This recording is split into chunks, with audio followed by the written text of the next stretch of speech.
पूर्व केंद्रीय मंत्री व हमीरपुर लोकसभा क्षेत्र से सांसद अनुराग सिंह ठाकुर ने नालागढ़ विधानसभा उपचुनाव में नालागढ़, दत्तोवाल, बरूना, बैरकशा व नंद में जनसंपर्क व जनसभा के माध्यम से भाजपा प्रत्याशी के एल ठाकुर को भारी मतों से विजयी बनाने व नालागढ़ में भी कमल खिलाने का आह्वान किया। इसके अतिरिक्त अनुराग सिंह ठाकुर ने नालागढ़ में प्रेस वार्ता को संबोधित भी किया। अनुराग ठाकुर ने कहा, हिमाचल प्रदेश में जब जब कांग्रेस सत्ता में आती है, विकास कार्य ठप्प हो जाता है, कब्जा बढ़ना शुरू हो जाता है। नालागढ़ में के एल ठाकुर ने भाजपा के डबल इंजन की सरकार में लगभग 550 करोड़ रुपए के विकास कार्यों यहां लाने का काम किया, मगर प्रदेश में जैसे ही कांग्रेस की सरकार बनी दुर्भावना से ग्रसित होकर विकास कार्यों पर तालाबंदी करने का काम किया है।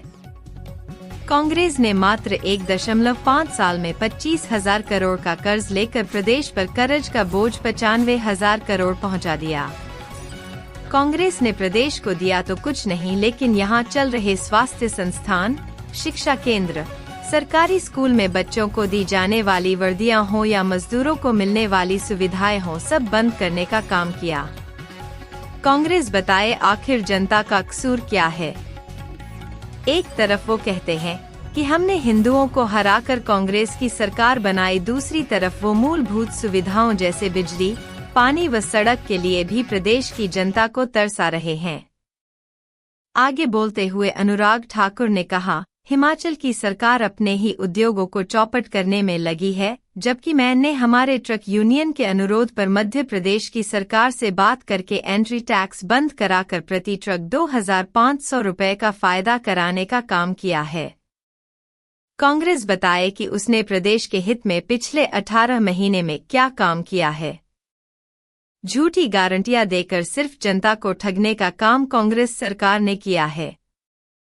अनुराग ठाकुर ने कहा, आज अगर हिमाचल के नालागढ़ व इसके साथ लगते इलाकों में लगे उद्योगों में 7 लाख लोग कार्यरत हैं, तो वह श्रद्धेय अटल बिहारी वाजपेयी की सरकार और प्रेम कुमार धूमल की सरकार में संभव हुआ था।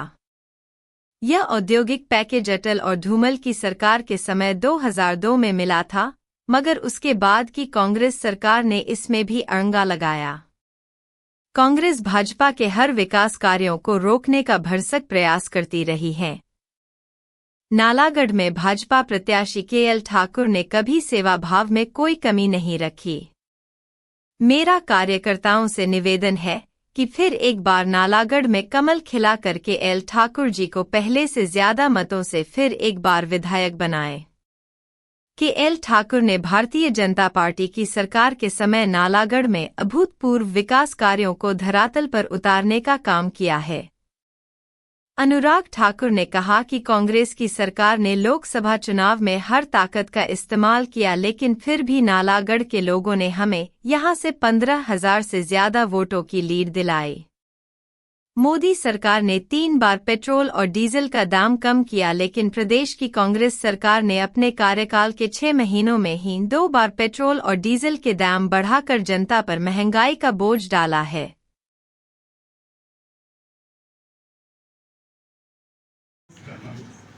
भारतीय जनता पार्टी के लोकप्रिय प्रत्याशी के एल ठाकुर जी ने भारतीय जनता पार्टी की सरकार में यहां अभूतपूर्व विकास कार्यों को मंजूरी दिलाई, जमीन पर उतारे और लगभग 550 करोड़ रुपए के विकास कार्य डबल इंजन की सरकार में, भारतीय जनता पार्टी की सरकार में मंजूर करवाए गए। और जैसे ही कांग्रेस की सरकार बनी, उन सब पे ग्रहण लग गया। कांग्रेस ने दिया तो कुछ नहीं, ताला लगाने का काम किया। इन 1.5 वर्षों में कांग्रेस की सरकार की 2 ही उपलब्धियां हैं। एक 25,000 करोड़ से ज्यादा का कर्जा लेकर 95,000 करोड़ रुपया कर्जा कर दिया हिमाचल प्रदेश का, और दूसरा जो शुरू किए गए कार्य थे उनको बंद कराने के लिए, ताला लगाने के लिए। आज नालागढ़ की जनता पूछती है कि 18 महीनों में कांग्रेस ने दिया क्या, तो हर तरफ से आवाज आती है संस्थान बंद करने का निर्णय किया। चाहे वो स्वास्थ्य योजनाएं हो पूर्व की सरकार में, चाहे डोली की बात हो, पंजेरा की बात हो, या नालागढ़ में भी जो सिविल हॉस्पिटल को 200 बेड का अपग्रेड किया गया था, सब ठप हो गए। अगर स्वास्थ्य के क्षेत्र में इतना प्रहार किया है तो आप सोचिए आम जनमानस की क्या हालत होगी। बच्चों के लिए शिक्षा सबसे बड़ा आधार है आगे बढ़ने का, और जो खोले गए हमारा स्वारघाट का सरकारी कॉलेज था वो भी बंद कर दिया। अरे हम सोचते थे कुछ पैसा आएगा, कुछ और भव्य होगा, वो भी बंद कर दिया। सरकारी स्कूलों में दी जाने वाली बच्चों को वर्दियां बंद करा दी, और जो बिल्डिंग कंस्ट्रक्शन फंड से पैसा आता था 1%, जिससे 90 दिहाड़ी लगाने वाले लोगों को वजीफ़ा भी मिलता था, शादी के पैसे भी मिलते थे, और उनको अनेकों सुविधाएं, वॉशिंग मशीन, साइकिल से लेके लैंप तक, बाकी सब कुछ मिलता था, सब बंद कर दिया। गरीब का कसूर क्या है कांग्रेस की सरकार बनाने का?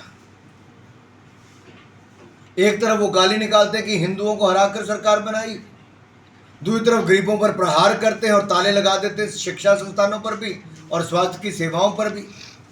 अरे उद्योग नया तो काय लाना था, पलायन करने के लिए पूरी तैयारी कर दी। बिजली के दाम बढ़ा दो, सड़कों को तोड़ फोड़ दो, 2-2 घंटे का जाम लगा दो, यही कांग्रेस की देन है पिछले 1.5 साल की। और सवाल ये खड़ा होता है आखिर कब तक? ये रोजगार तो देना, बेरोजगारी की तरफ ले जाने का काम कर रहे हैं। मोदी सरकार ने तो 3 बार पेट्रोल डीजल के दाम कम किए। कांग्रेस की हिमाचल प्रदेश की सरकार ने पहले 6 महीनों में 2 बार पेट्रोल डीजल पर टैक्स बढ़ाकर उनके दाम बढ़ाए। मेरा सवाल है क्यों किया गया? जनता पर बोझ डालने का काम किया। अरे हमने हिमाचल के ट्रक वालों की, ट्रक यूनियन की बात सुन के मध्य प्रदेश सरकार से मैंने गुहार लगाई थी कि एंट्री टैक्स बंद कर दो। 2,500 हजार रुपये का फायदा, छोटी बात नहीं है एक एक ट्रक वाले को। हमारी दूसरी सरकारें सुन ले, लेकिन हिमाचल प्रदेश की सरकार अपने उद्योग को चौपट करने में लगी। आखिरकार क्या मजबूरी है कांग्रेस की सरकार की, सुक्खू सरकार की? और यही नहीं, हमारे नालागढ़ के विधायक और हमारे प्रत्याशी भी के.एल. ठाकुर जी ने अपना अगले 3-3.5 साल का रोड मैप भी रखा है कि क्या क्या विकास कार्य करवाएंगे। मुझे पूर्ण विश्वास है उस दिशा में आगे लेके जाएंगे। 2 बातें मैंने आपसे और करनी है। नालागढ़ 2002 से पहले क्या था और आज क्या है? ये 20 वर्षों में बद्दी, नालागढ़, काला आम, पांवटा साहिब, ऊना, गगरेट से लेकर संसारपुर टेरेस, पूरी बेल्ट जो निचले हिमाचल की है, ये उद्योग किसी ने दिया है तो अटल बिहारी वाजपेयी और प्रेम कुमार धूमल जी की भारतीय जनता पार्टी की सरकार ने औद्योगिक पैकेज 1 दिसंबर 2002 को दिया था। और उसके बाद 20 साल के बाद बल्क ड्रग पार्क दिया तो नरेंद्र मोदी जी की सरकार ने, डबल इंजन की सरकार में, और मेडिकल डिवाइस पार्क भी दिया तो भारतीय जनता पार्टी की सरकार में। केंद्र में मोदी जी की सरकार, प्रदेश में जयराम जी की सरकार। हमने लड़ाई लड़ी उसके लिए, हम लेकर आए। ऊना में मैंने बल्क ड्रग पार्क, तो यहाँ पर हमने मेडिकल डिवाइस पार्क लेकर आए। कांग्रेस ने क्या किया जी इतने सालों में? कांग्रेस के 10 वर्ष के शासन में औद्योगिक पैकेज खत्म करने के कदम उठाए गए, और जो विशेष राज्य का दर्जा था वो भी छीनने का काम किया गया। हर तरह की इंडस्ट्री, चाहे बिजली का उद्योग था, उसको भी बंद करने का काम कांग्रेस ने किया। हमने वो शुरू भी करवाया था, फला फूला भी हमारे टाइम पर, कांग्रेस के टाइम पे ग्रहण लग गया उसको। मेरा सवाल सीधा ये है, कांग्रेस के 18 महीनों में उपलब्धि क्या है? बताएं कौन सी गारंटी पूरी की? महिलाएं 2 रुपए के लोगों पर 100 रुपये लीटर दूध पूछती, मुझे तो मिला नहीं, खरीदा नहीं। इन्होंने कहा था 300 यूनिट बिजली के मुफ्त देंगे, वो तो दिए नहीं। 125 यूनिट भी बिल देना शुरू कर दिया, और यहाँ तक कि कट 30-30 कट एक दिन में लगने शुरू हो गए बिजली के। इन्होंने कहा था हम ये कर देंगे, वो कर देंगे, 10 में से कुछ नहीं किया। नौजवानों को नौकरियां देनी थी 1 लाख सरकारी, पहले साल में नहीं दी। इन्होंने कहा था हम बागवानों को मुंह मांगे दाम देंगे, सबको सेब नालों में बहाने पड़ गए, फल फूल भी बहाने पड़ गए, कुछ नहीं मिला भाई साहब। मुंह मांगे दाम तो दूर की बात है। चौपाल के विधायक थे हमारे बलबीर वर्मा जी यहाँ बैठे हैं, देखो पूछो जरा क्या हाल है। सवाल ये खड़ा होता है कि कांग्रेस ने दिया क्या? इसीलिए प्रदेश की सरकार के मुंह तोड़ जवाब मिला जब लोकसभा के चुनाव है। 4 की 4 सीटें भारतीय जनता पार्टी जीती और 2 सीटें हमने कांग्रेस की भी छीनी। सर ये हिमाचल में पहली बार हो रहा है कि 14 महीने में इलेक्शन दोबारा हो रहा है सर, रूट क्या इसकी सर? जरूरत ये थी कि त्रस्त हो गए थे कांग्रेसी भी और इंडिपेंडेंट भी कि कांग्रेस नहीं चाहिए। सर उनके जो कांग्रेस के बड़े बड़े नेता आते हैं, विधायक है तो उसकी बड़ी भूमिका होती है, वो किसी को समर्थन दे सकता है। तो इसकी रिजाइन की क्या होती?